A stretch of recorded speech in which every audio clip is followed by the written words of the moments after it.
had to take out the lower section because the bracket that the motor sat on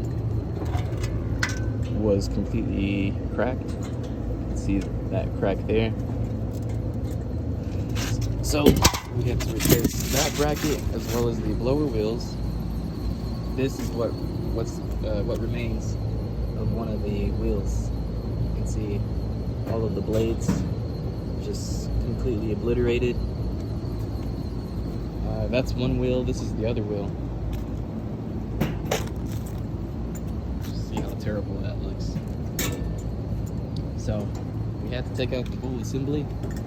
We replaced the shaft, bearings, and put 2 new wheels in.